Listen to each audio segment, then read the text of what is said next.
and welcome back to Shakesyear. We are working on the two noble kinsmen, and we get to hear from Theseus today in Act 1, Scene 1. So Theseus was supposed to be getting married at the beginning of the scene to Hippolyta, but then these three queens came in and they knelt down, like one queen in front of Theseus, one in front of Hippolyta, and one in front of Emilia. And yesterday we got to hear from the first queen.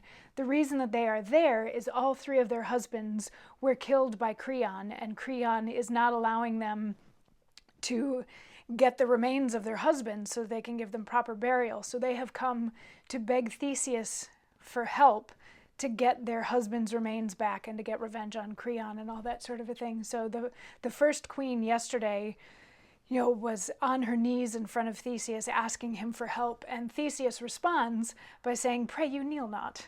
I was transported with your speech and suffered your knees to wrong themselves.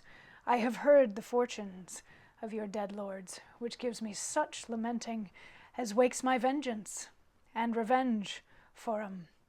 King Capaneus was your lord the day that he should marry you at such a season, as now it is with me. I met your groom by Mars' altar.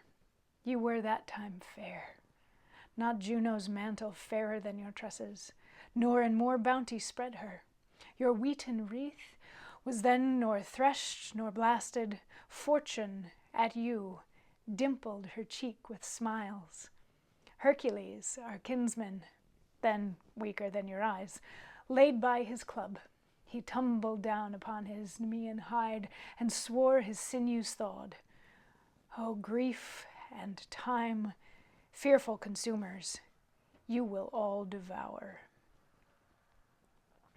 So what he's saying basically is that he remembers this queen who has just spoken to him. He remembers he was there on her wedding day to King Capaneus, and he's saying, you were beautiful and you were fortunate and it was a blessed union and all of this sort of thing.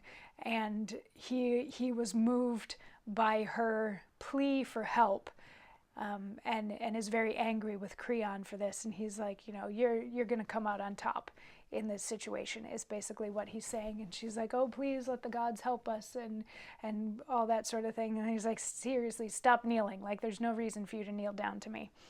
But then the second queen also has to plead her case, and she pleads her case to Hippolyta, but we get to hear that in tomorrow's monologue. So I will see you then for that. Mwah.